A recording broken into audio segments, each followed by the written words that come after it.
क्षण कर्म चेतन बंधकारु, कर्म के अवसान का कह कर स्वरूप यथार्थ जग का, जो किया उपकार है उसके लिए जिन वाणी माँ को वंदना शत बार है, वंदना शत बार है, वंदना शत बार है।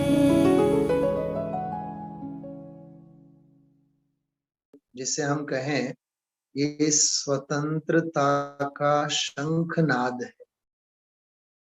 ये स्वतंत्रता का शंखनाद। बहुत कम से कम सहजता वाला पाठ दिन में एक बार तो सुनना ही चाहिए। सुबह उठने के तुरंत बाद, सोने से पहले, जब भी आकुलता हो ना, तो सहजता वाला पाठ हम आप लोगों को करना चाहिए।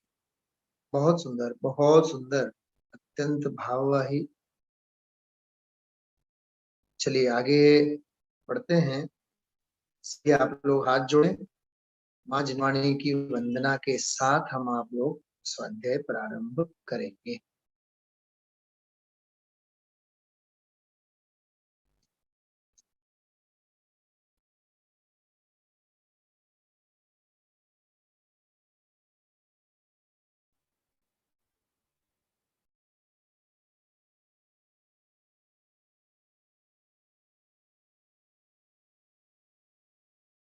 कोई हम आप लोग जिनवाणी की वंदना करते हैं।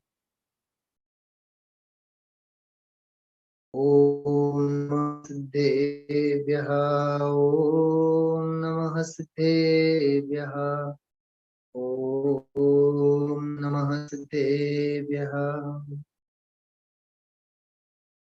नमो वरदाणं, नमो सिद्धाणं, नमो आर्याणं, नमो वज्रायाणं, नमो लोये सवसाहुणम्।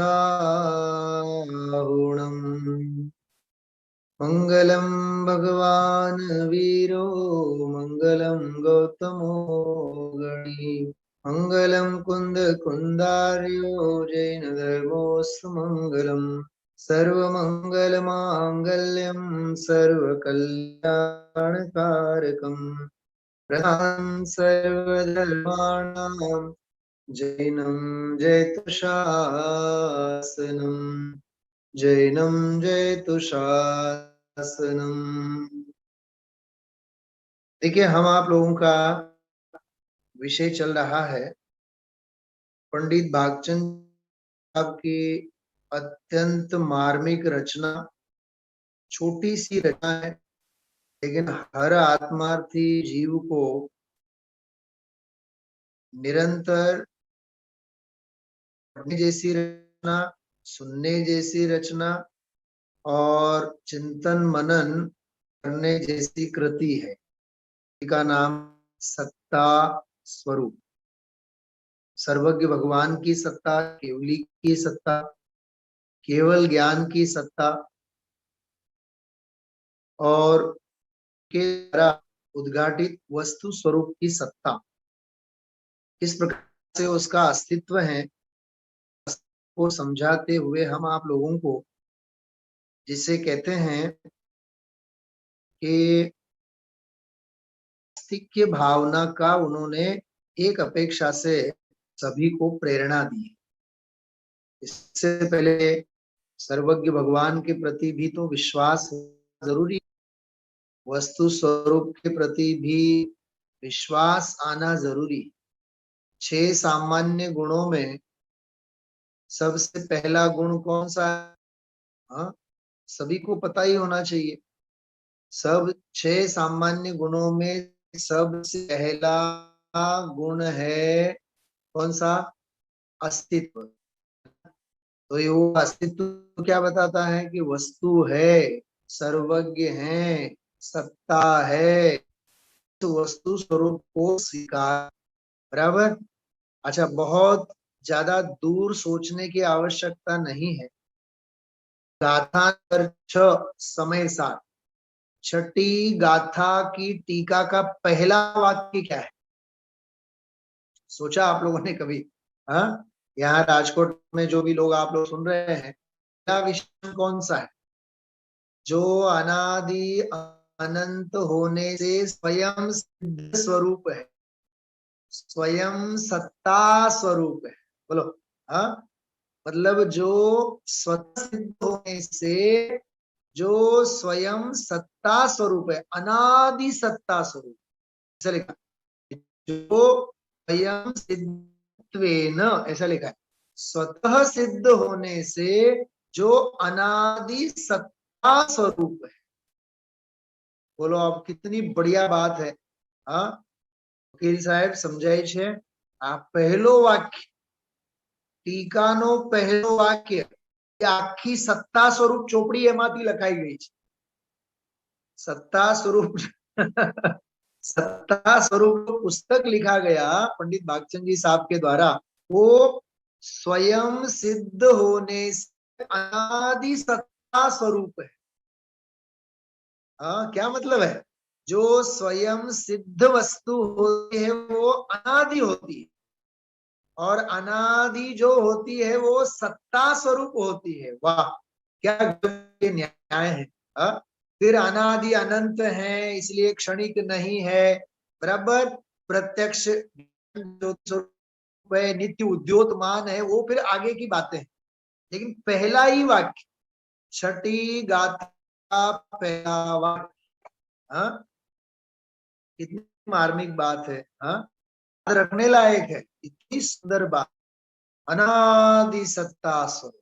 हाँ, तो सत्ता का अस्तित्व, उसका ख्याल, उसकी दृष्टि, उसकी श्रद्धा, उसका विश्वास हमें आना चाहिए। एक 2 मिनट, 2-4 मिनट आप लोग धीरज धरना, विषय में आगे बढ़ा। आज 24 नंबर का प्रवचन यहाँ राजकोट में हम आप लोगों ने सुना था के ऊपर।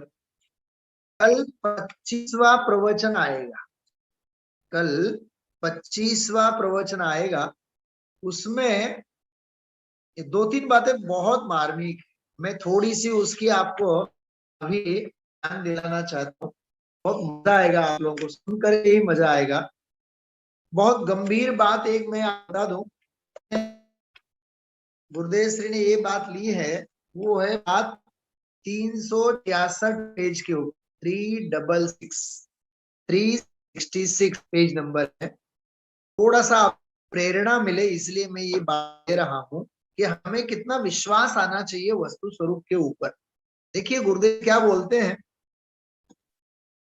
गुरुदेव श्री बोलते हैं, पहले समझाया उन्होंने कि कर्ता और कर्म का अभेदपना, जो विषय चल रहा है वो कल भावार्थ का मेन विषय आएगा।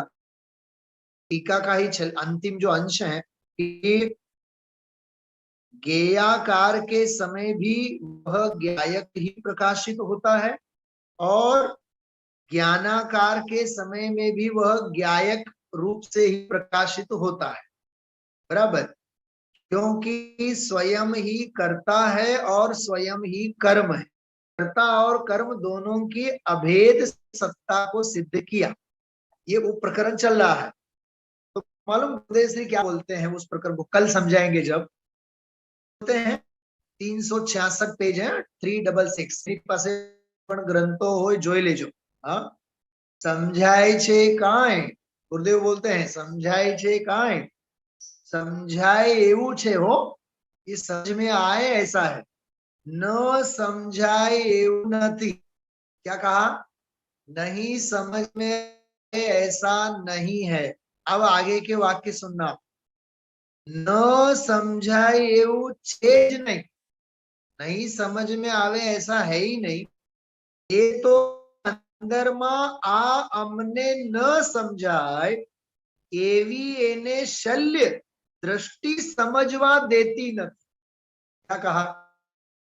ये हम आप लोगों को ये हमें समझ में ही नहीं आएगा। ये जो शल्य पड़ा हुआ है, ये जो कांटा पड़ा हुआ है, ये कांटा हम आप लोगों को समझने नहीं देता। हाँ सतीश गुरुजी, चिंता मग्न तो नहीं है ना? समझ में आ रही बात? हाँ मराठी प्रौहर्ब है, बहुत बढ़िया कहावत है। आप तो गुरुजी हैं, स्कूल में पढ़ाते भी हैं। हाँ, केल्याने होत आहे रे आधी केलेची पाहिजे। कितना बढ़िया। हाँ, पुरुषार्थ की अद्भुत प्रेरणा दी। हाँ, केल्याने होत आहे रे आधी केलेची पाहिजे। तू कर तो सही, हाँ तू समझ तो सही, समझ तो सही तो समझ आएगा, तू कर तो होएगा।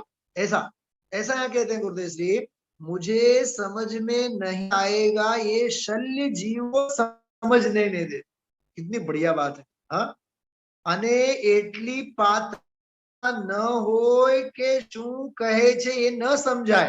क्या कहा?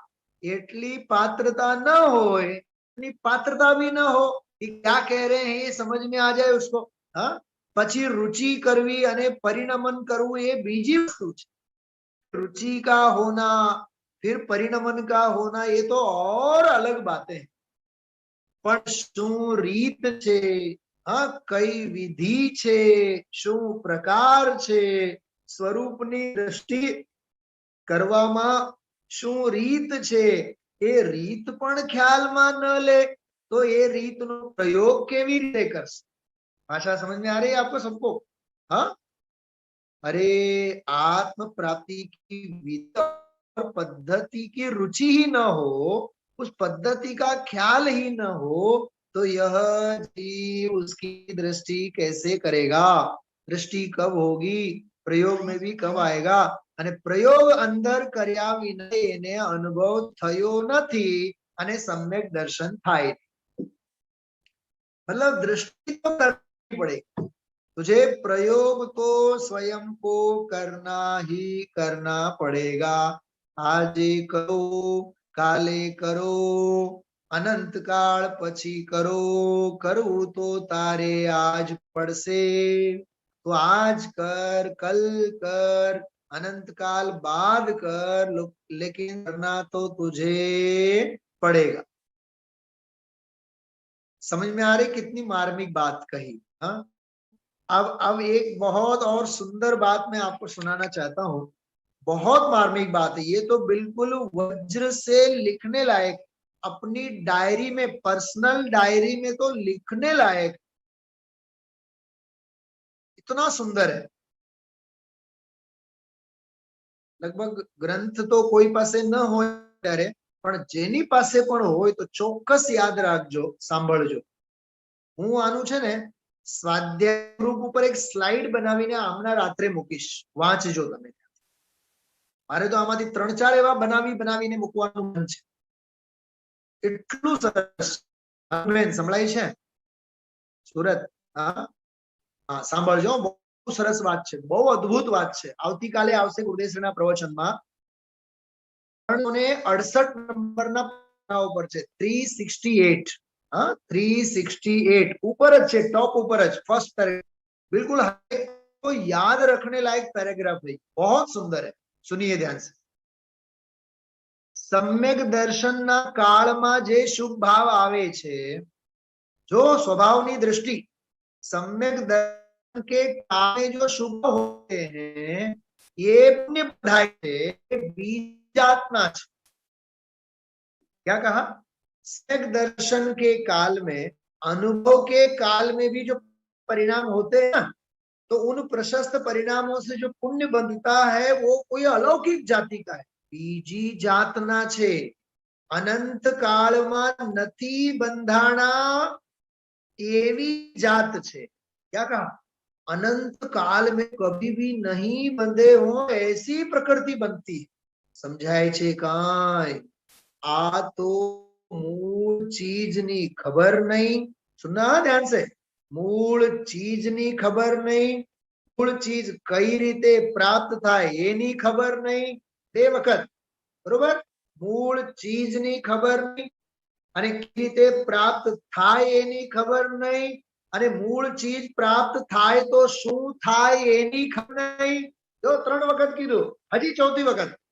મૂળ ચીજની પ્રાપ્તિ કાળે દશા કેવી હોય છે અને દશામાં દશાવાન કઈ રીતે પ્રતીતિમાં આવે છે એની ખબર ન મળે. આપ સૌને સંભળાનું બરાબર?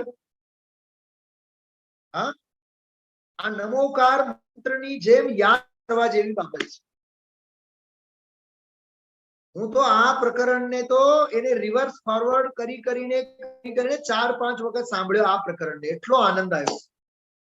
હા, मूल वस्तु क्या है न इसका पता, उसको पाने की पद्धति का भी पता नहीं है. हाँ, और पाने के बाद पाने के काल में जीव की दशा कैसी होती है, परिणति कैसी होती है, न उसका पता है. और उस समय जब स्वरूप की प्राप्ति होती है तो परमात्म दशा, दशावान की क्या दशा होती है उसका भी पता नहीं है. कितना घोर अज्ञान है. हाँ, माजिन वाणी तेरो नाम, सारे जग में धन्य है. तेरी उतारे आरती मां, तेरो नाम धन्य है. महाभाग्य से माँ जिनवाणी हमें सुनने मिलती है. इस पंचम काल में तो ये माँ जिनवाणी ही हम आप लोगों के लिए एकमात्र आधार है. हाँ, समझ में आ रही? महिमा आती है माँ जिनवाणी की, तत्व की महिमा आती है. हाँ, नहीं आती हो तो आनी चाहिए कि नहीं, बताओ आप. हाँ, ये तत्व सुनने मिली, आज कितनी शांति, कितनी निराकुलता, कितना सुख, साता. निराकुलता का वेदन होता है. हाँ, भाग्यशाली ने तो आ વાત કાને પડેવી છે. हाँ, અને પુરુષાર્થીને તો આ વાતથી કામ થઈ જાય એવું છે. हाँ, इसलिए भाई और बहनों बहुत अहोभाग्य है, ऐसी तत्व की बात हम आप लोगों को सुनने थी. और इस सुनने के मिलने के बाद भी यह जीव स्वच्छंदता का पोषण करता है. उसका भी एक उदाहरण आया कल के प्रवचन में. तीसरी बात सुनना ध्यान से, ये है पेज नंबर 371, टॉप ऊपर अच्छे 371. एक वकील साहेब પાસે મને ગ્રંથ દેખાય છે. હા, બીજા કોઈ પાસે દેખાતા નથી. છે હજી? વાહ વાહ વાહ, સરસ સરસ સરસ. બે હજી ભવ્ય જીવો પાસે છે. ओके, चलो सुनो ध्यान से. एक घटना गुरुदेव श्री ने सुनाई कि कोई एक शिक्षक होंगे, उसका नाम भी बोला है. इसमें नाम तो नहीं लिया, लेकिन बोले कि બાળકોને વિદ્યાર્થીઓને મારતો હતો. સૌથી ઉપર જોજો. હા, બાળકોને વિદ્યાર્થીઓને મારતો હતો. પણ શું કરો છો તમે? તમને ખબર નથી? કોમળ સાર તમે જોયું નથી? ચારિત્ર મોહનો ઉદય આવે તો ક્રોધ થયા વિના રહેતો નથી. આ ये जवाब किसका? वो टीचर का. हाँ, गुरुजी आपका उदाहरण आया. हाँ, कोई टीचर बच्चों को मार रहे होंगे, तो किसी ने पूछा कि भाई बच्चों को तुम मार क्यों रहे हो? तो मालूम उसने क्या जवाब दिया? तुमने गोमट सार नहीं पढ़ा? गोमट सार में लिखा है चारित्र मोहनी का जब उदय आता है तो गुस्सा आता है. अब गोमट सार उसने क्या पढ़ा? बोलते हैं उसमें बहुत आगे आगे बहुत सुंदर सुंदर बोला है कि चारित्र मोहनीय विकार एम કરીને બચાવ કરે છે. મૂળ કદી તારું છૂટશે નહીં. तू कभी मोक्ष नहीं जाए, कभी छूटेगा नहीं अज्ञान. बहुत सुंदर पैराग्राफ है. अरे तमने खबर नहीं, गोमट सार सीख्या, मींडा सीख्या. क्या कहा? हाँ, जैसे मैं देखिए आप अभी स्वाध्याय के समय में यहाँ स्क्रीन के ऊपर बैठे बैठे किसी को नींद आ जाए आप लोग, और मैं सहज भाव से, वीतराग भाव से कहूं कि साहेब स्वाध्याय करते वक्त झोला न खवाए, तो हो सकता है आप लोगों का मुझे फोन आ जाए स्वाध्याय के बाद, पंडित जी તમે ગોમડસાર વાંચ્યા નથી, તમે ભણ્યા નથી।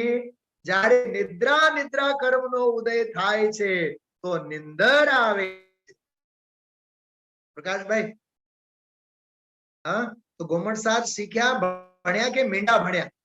अरे भाई, जिनवानी को अपने प्रमाद में निमित्त बनाने के लिए जिनवानी को नहीं पढ़ना, अपनी जागृति के लिए पढ़ना, अपने आत्म कल्याण के लिए। हाँ, ये तीन बातें मैंने आप लोगों को यहाँ कोटेशन अभी बताई है कल के प्रवचन में। बहुत सुंदर है प्रवचन, बहुत अद्भुत है। कल सुनेंगे, लाभ लेंगे हम आप लोग। हाँ, चलिए अब सत्ता स्वरूप जो ग्रंथ है उस ग्रंथ की थोड़ी सी चर्चा हम आप लोग करते हैं। देखिए, मैंने आपको ये बात अभी बताई कि सत्ता स्वरूप ग्रंथ के अंतर्गत पेज नंबर आप लोग निकालिए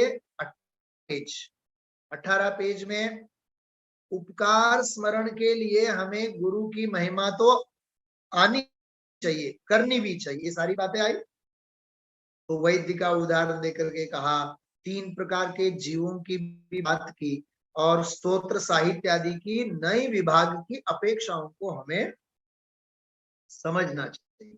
जहां व्यवहार से कथन है, जहां निश्चय से कथन है, जहां जो जैसा कथन है उस कथन को हमें सुनना और समझना चाहिए।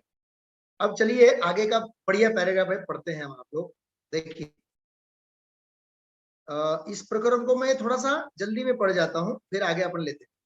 वहां जिन्हें जिनदेव का सेवक बनना हो, क्या फैक्ट्री के मालिक बनने के सपने मत देखो, जिनेंद्र भगवंतों का सेवक बनने का सेवक। क्या सेवक बनने की प्रतीक्षा। हाँ, क्या कहा मैंने सतीश कुमार? हाँ,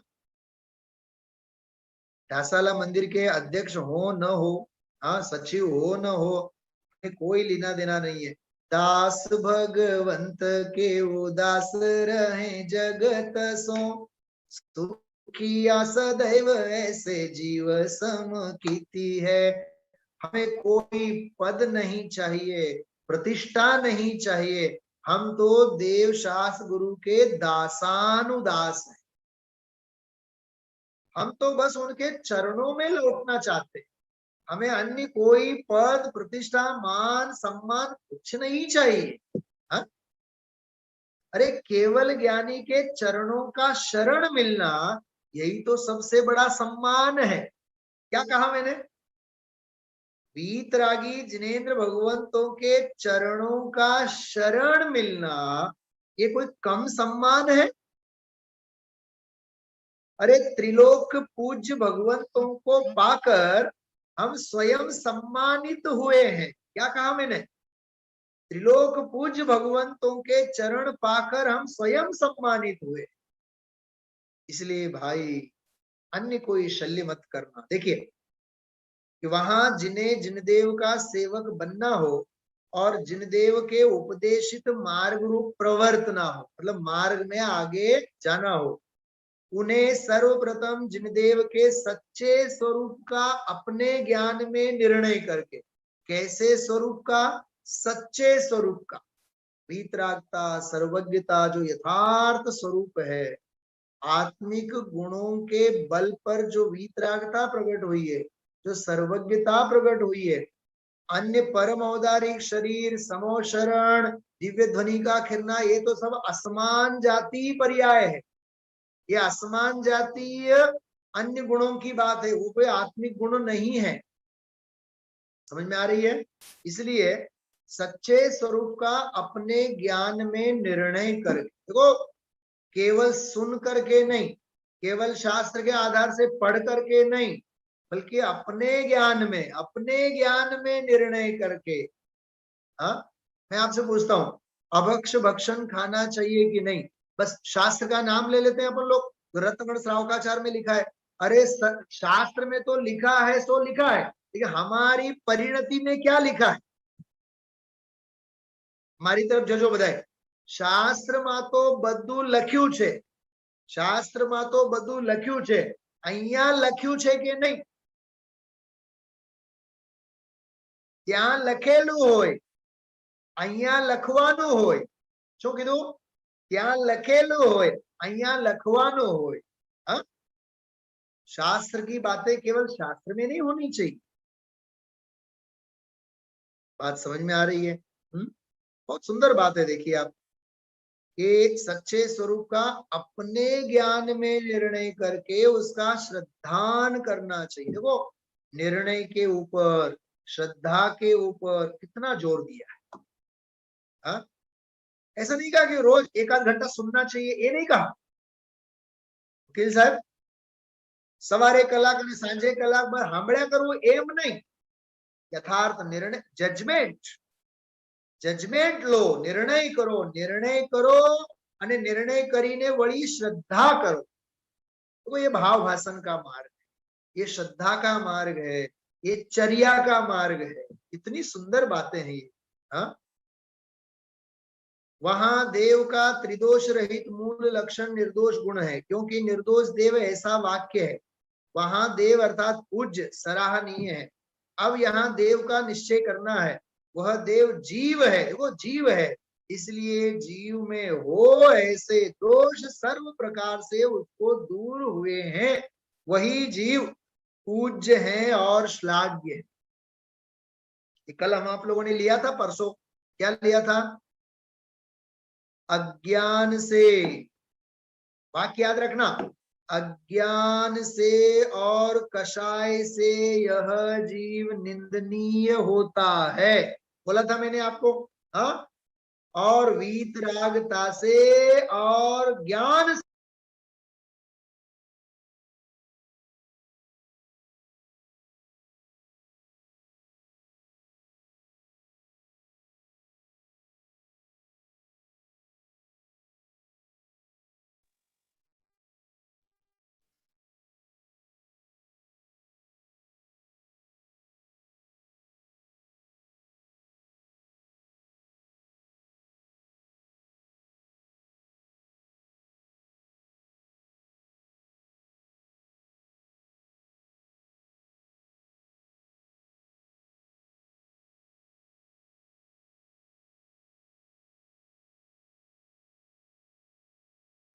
विषय, कषाय, आमोद, प्रमोद, ये सब भाई निंदा के पात्र बनने के लक्षण है. जो जितना कषाई वह उतनी निंदा का पात्र. क्या कहा? जो जितना कषाई वह उतनी निंदा का पात्र, और जो जितना वैरागी और वीतरागी वह उतने वंदन के पात्र. क्या कितनी कितनी मार्मिक बातें हैं सब. हाँ, देखिए यहाँ लिखा कि उसी को देव संज्ञा है. जैसे लौकिक में हीरा स्वर्णादिक में कुछ दोष हो तो उससे उसकी कीमत घट जाती है. हाँ, ये अपन लोग जो गहने पहनते हैं, ये अपन कहते तो है कि 10 ग्राम की अंगूठी है, लेकिन सोने की दुकान में जाओ तो पैसा 10 ग्राम का देगा वो, क्योंकि उसमें 2-3 ग्राम तो घट दूसरा आएगा कि नहीं, उसमें घट मिक्सिंग वाला, उसका कोई पैसा नहीं देगा, वो मिट्टी के भाव से चला जाए. हाँ, सभी हम आप लोग गृहस्थ हैं. हाँ, सोना खरीदते हैं, सोना बेचते हैं. हाँ, गहने बनवाते हैं. બધાયને અનુભવ છે ને આનો, છે કે નહીં? बताओ પ્રકાશભાઈ. હા, સોનાની વીંટી બનાવવા જાઓ તમે તો આપણે કહ્યું કે ઓહો મારી તો આ વીંટી તો 15 ગ્રામની છે, પૈસા કેટલા આવશે? 15 ગ્રામના નહીં આવે સાહેબ, 11-12 ગ્રામનો આવે. 3-4 ગ્રામનો તો ઈ ઘટ. दोष है ना वो दोष. हाँ, तो जितने जहां दोष, हाँ, भूल के मार्क्स नहीं दिए जाते हैं, सही लिखा होता है उसके मार्क्स दिए जाते हैं. हाँ, बहुत सुंदर उदाहरण दिया. देखो, उसी को देव संज्ञा. जैसे लौकिक में हीरा स्वर्णादिक में कुछ दोष हो तो उससे उसकी कीमत घट जाती है, उसी प्रकार जीव को नीचा दिखलाने वाले, वाह,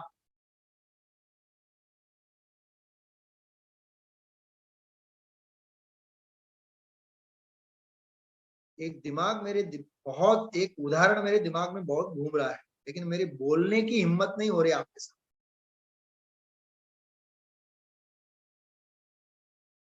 चलो मैं दूसरा ही उदाहरण देता हूं कि गुरुदेव श्री पशुओनो જ્યારે દાખલો આપે, ભૂંડનો દાખલો આપે કે ભૂંડનો મોઢું કેવું હોય, હા, શરીર કેવું હોય, કેમ કે જિંદગી ભર જેને આડોડાઈ કરી હોય, માન અભિમાનનું પોષણ કર્યું હોય, તો એની કેવી કાયા મળે,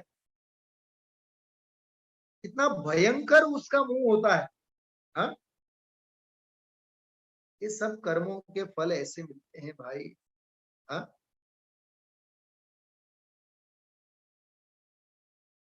बहुत बहुत सुंदर, मेरे भाव जो आ रहे हैं मैं आपको व्यक्त नहीं कर पा रहा हूँ, इतनी सुंदर बात है। हाँ, अरे આ કશાય ભાવોને લીધે જીવને નીચું જોવું પડે।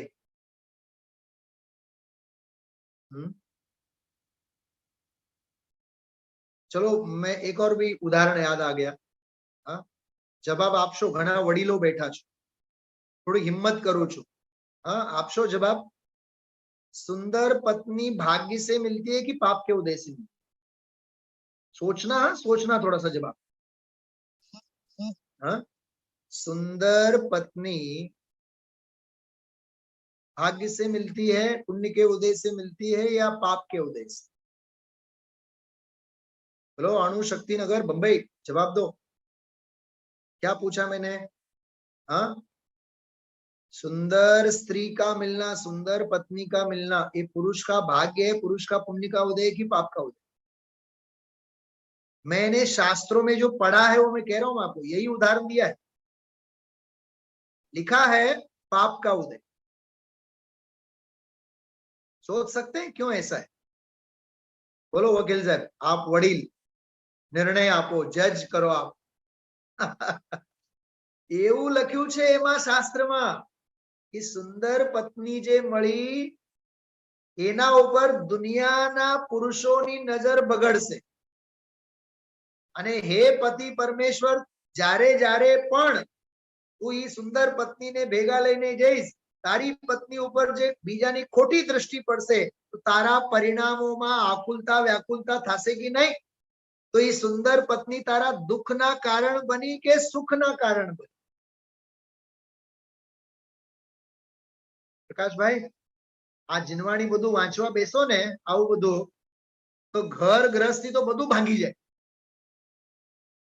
अने भांगे एवुं ज छे। हाँ, कितना सुंदर उदाहरण है। हाँ, अरे रत्नगण श्रावकाचार्य जैसे ग्रंथ में ये बातें लिखी हैं, हम किसे पाप का उदय समझते हैं, हम किसे किसे पुण्य का उदय समझते हैं? हाँ, गले में पहनने के लिए चेन का मिलना, सोने का चेन नहीं, वो क्रिकेटर लोगों के ऐसे ऐसे ऊपर ऊपर निकाल निकाल के 4 बटन तो लगाते ही नहीं है, दिखना चाहिए ना कि हमने गहना पहना है। मुझे बताओ, पाप का उदय की पुण्य का उदय? हाँ, जो गले की चेन शोभा और तेरी अमीरी और श्रीमंती बता रही ना, बीच बाजार में से निकलो और चेन खींच के लेके जाने वाले लोग मिल जाएंगे, वही तुझे फांसी का फंदा बन जाएगा। देखो, पुण्य के उदय के गर्भ में ही पाप का उदय छुपा हुआ है।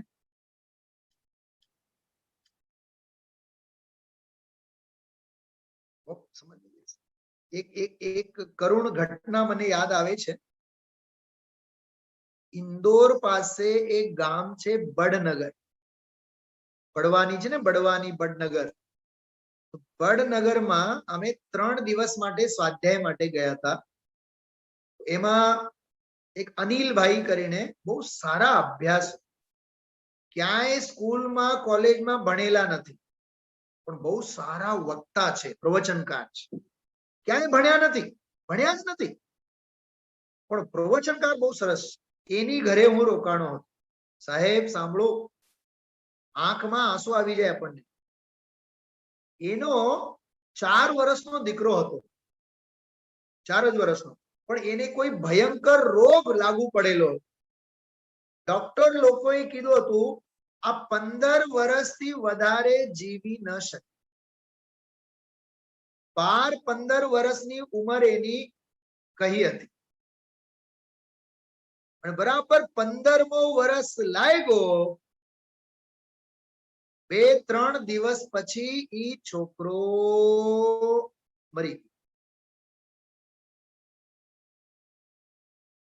આ તો ફિઝિકલ સાયન્સ ની વાત કરું છું. હા, ફિઝિકલ સાયન્સ. પણ ઈ 4-5 વર્ષનો હતો, 15 વર્ષ સુધી. મને બતાવો, ઈ મા બાપ ને મારો છોકરો મારો છોકરો મારો છોકરો જોઈ જોઈને ખુશી થતી હશે કે એનું મોત એને દેખાતું હશે? મને આ સંયોગોની વિચિત્રતા છે. હા, ક્યાંય ધડ નથી કોઈ પણ સંયોગોમાં. એટલે આજ સવારે પણ મેં કીધું હતું, સ્વભાવ માત્ર સુખકારી છે, સંયોગો માત્ર દુઃખકારી છે.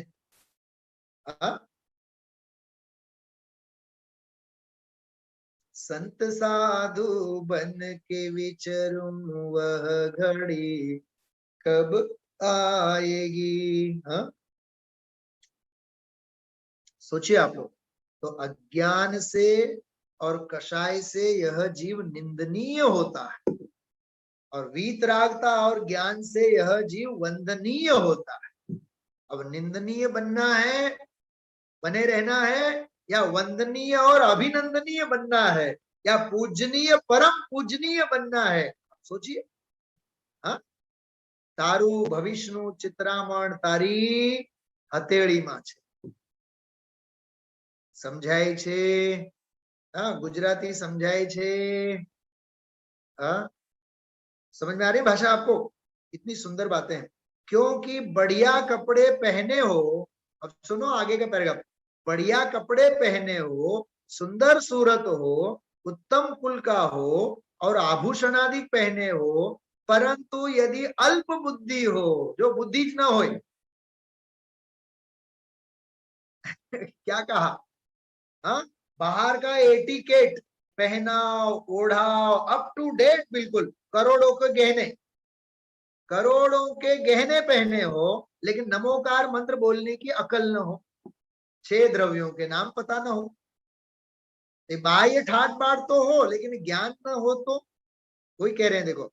परंतु यदि अल्प बुद्धि हो और विपर्य हो, मतलब विपरीत बुद्धि हो, और क्रोध मान माया लोभ आदि कषाय सहित हो, तो जगत उसकी निंदा ही करता है. उसी प्रकार जिसमें ज्ञान अल्प हो और कषाय बहुत हो, देखो ये भी हो सकता है, ज्ञान अल्प है कषाय बहुत है, तो उसकी निंदा ही करते हैं. इसलिए विचार करने पर निंदा करने कराने वाले दोस्तों अज्ञान और रागादिक है, और गुण सच्चा वीतरागता ही है. क्योंकि पुण्यवान गृहस्थ भी त्यागी तपस्वी की पूजा करते हैं. क्या कहा? पुण्यवान गृहस्थ भी त्यागी तपस्वी की पूजा करते हैं. इसलिए यह जानने में आता है कि सर्वलौकिक इष्ट वस्तुओं से भी त्याग और वैराग्य ही श्रेष्ठ. जो मैं कई बार आपको बोलता हूं, भोग श्रेष्ठ नहीं है, योग श्रेष्ठ है. ऐसा नहीं कहता हूं, वो वाली बात. इतनी सुंदर इसमें ज्ञान और वैराग्य. देखो ये प्रकरण धीरे धीरे धीरे मालूम कहां बढ़ रहा है? सच्चे देव वीतरागी होते हैं और सर्वज्ञ होते हैं. सत्ता स्वरूप सर्वज्ञता की सत्ता की बात है ना, तो इसमें बात ये चल रही, प्रकरण ये चल रहा है, वीतरागता और सर्वज्ञता, मतलब ज्ञान की परिपूर्णता और चारित्र की परिपूर्णता. 2 बातें याद रखना. ज्ञान की परिपूर्णता को सर्वज्ञता कहते हैं, और चारित्र की परिपूर्णता को वीतरागता कहते हैं. क्या कहा? ज्ञान की परिपूर्णता को सर्वज्ञता कहते हैं, और वीतरागता की परिपूर्णता को, चारित्र की परिपूर्णता को वीतरागता. याद रखिए आप, ये बहुत मार्मिक बात है, मैं भी कहीं भूल नहीं जाऊं, लेकिन आप लोग याद रखिए, थोड़ा सा डायरी पेन सब लोग आप लोग, ये प्रवचन के रूप में नहीं सुनना चाहिए, विद्यार्थी के रूप में थोड़ा सा लिखने की आदत डाली है। ऐसे ऐसे सुंदर वाक्य जब आते हैं तो इनको लिख के रखना चाहिए। हाँ, विद्यार्थी बने रहो, एवर स्टूडेंट, हमेशा विद्यार्थी बने रहो। Ever student is a real teacher. हर हमेशा जो विद्यार्थी बना रहता है, सच्चा शिक्षक वही होता है। हाँ, और जो उपाध्याय होता है वही आचार्य बनते हैं, जो आचार्य होते हैं वही अरहंत बनते हैं, जो अरहंत बनते हैं वही सिद्ध बनते हैं। हाँ? इस प्रकार से ये प्रकरण हम आप लोगों ने अभी सुना।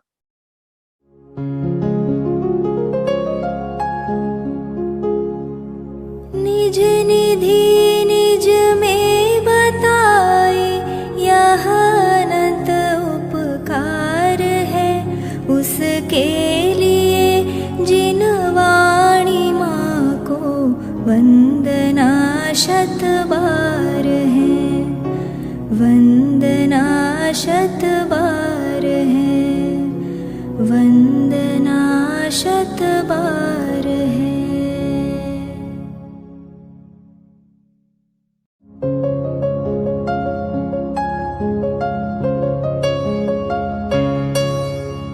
हे जिन वाणी भारती तो ही जपो दिन रैन, जो तेरी शरणा गहे सो पावे सुख चैन। जा वाणी के ज्ञान ते सूझे लोकालोक, सो वाणी मस्तक नवो सदा देत हो ढोक, सदा देत हो